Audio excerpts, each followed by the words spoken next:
Lockdown से पहले गीता के घर का नजारा कुछ ऐसा था कि रोहन ऑफिस जाता था और शिविन स्कूल।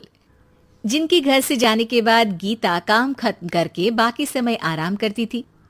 लेकिन लॉकडाउन के बाद ऑफिस और स्कूल घर में ही खुल गए और इससे गीता का हाल वो तो आपको देखने में ही मजा आएगा। शिविन, ओ शिविन, महाराज उठने के लिए क्या 21 तोपों की सलामी लेंगे? अरे बिस्तर से बाहर निकल, ऑनलाइन क्लास स्टार्ट होने वाली है। अरे तुम भी हद करती हो, स्पीकर की तरह चिल्लाने की क्या जरूरत है? दिख नहीं रहा मेरी कॉन्फ्रेंस चल रही है। अब कैमरा और स्पीकर ऑन कर रहा हूं, मुझे कोई शोर नहीं चाहिए। इस पर जैसे ही रोहन लैपटॉप का कैमरा और स्पीकर ऑन करता है, तभी कुकर की सीटी बजती है। करा लो अब इसे चुप। लॉकडाउन नहीं हुआ, मेरी मौत का फरमान जारी हो गया। दोनों बाप बेटे ने नाक में दम किया हुआ है। ऐसा बोलकर गीता वहां से शिविन के कमरे में पहुंच जाती है, जहां शिविन अभी भी सो रहा होता है। ओ आलसी, अब अगर 5 मिनट में नहीं उठाना तो आज तेरा गेम और यूट्यूब कैंसिल। माँ की बात सुनकर शिविन बिना 1 मिनट गंवाए उठ खड़ा होता है। उठ गया, अभी नहाकर भी आता हूँ। ये नाटक कहीं और, मुंह पर गीला कपड़ा मार और पढ़ने बैठ। शिविन की ऑनलाइन क्लास स्टार्ट हो जाती है, जिस पर गीता उसे वहां बिठाकर रसोई में चली जाती है। थोड़ी देर में उसे कमरे से कुछ आवाज सुनाई देती है, जिसे सुनकर वो कमरे में वापस आती है। हाय राम, तुझे क्लास अटेंड करने के लिए बोला था, कैमरा ऑफ करके बिस्तर पर नाचने के लिए नहीं बोला था। मम्मी मुझे कुछ समझ नहीं आ रहा, आप बाद में पढ़ा देना ना। वैसे भी अटेंडेंस तो लगी गई है। हाँ हाँ बेटा, जरूर बन जा। तू अभी से हम सबका बाप बन जा।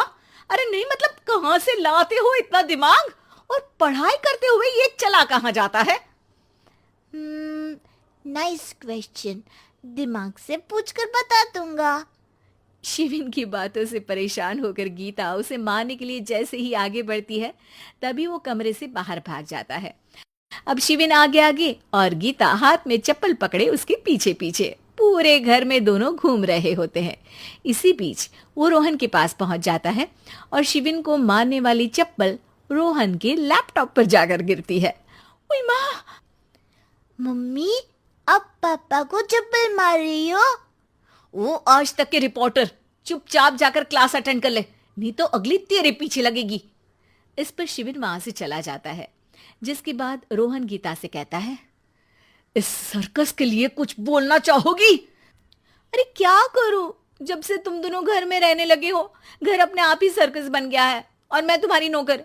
कभी बेटी को संभालो तो कभी बाप के नखरे उठाओ। इन्हीं सब उथल पुथल में दिन बीतते रहते हैं, जिसमें हर रोज घर के अंदर कुछ नया सियप्पा खड़ा मिलता है, जो ज्यादातर शिविन और रोहन के ऑनलाइन स्कूल और ऑफिस से रिलेटेड ही होता है। एक सुबह, शिविन चल उठ, आज की क्लास जल्दी है। कैमरा ऑफ करके आप अटेंड कर लो। अरे ऐसे छित्तर पड़ेंगे, दादी नानी सब एक साथ याद आ जाएंगी। गीता की लाख मशक्कतों के बाद क्लास तो खत्म हो जाती है, लेकिन उसके बाद शिविन फोन इस्तेमाल करते हुए इंस्टाग्राम रील बनाने लगता है।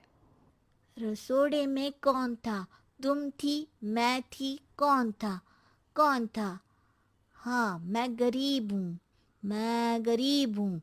अरे ओ गरीब के बेटे, आजा, मैं बनाती हूँ तुझे गरीब। मैं बताती हूँ रसोड़े में कौन था।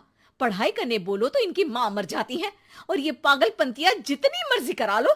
गीता शिविन को डांट रही होती है, तभी रोहन बीच में बोल पड़ता है। अरे बच्चा ही तो है, इतना गुस्सा क्यों कर रही हो? बेटे का साथ देने की इसी एक कोशिश में अब शिविन के साथ साथ रोहन भी गीता के गुस्से की सूली पर चढ़ जाता है।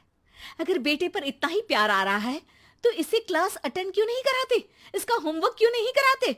उस समय तो बहुत जल्दी मीटिंग आ जाती है, वो काम मैं करूं और यहाँ इस बेफिजुली की चीज में तरफदारी करके बन जाओ महान। हे भगवान, कोई तो इनके ऑफिस और स्कूल खुलवाओ, मैं इन्हें और घर में नहीं सह सकती। अरे कुछ और मांग लेती, क्योंकि तुम्हारी ये विश इस साल तो पूरी होने से रही, कोरोना। हाय नास पिटे ने जिंदगी ही बर्बाद कर दी। खाए कोई पचाए कोई, कल मुझे चुन चुन कर सबको मेरी बद्दुआ लगेगी। उन्होंने दुनिया का और इन बाप बेटे दोनों ने मेरा जीना मुश्किल कर दिया। गीता वहां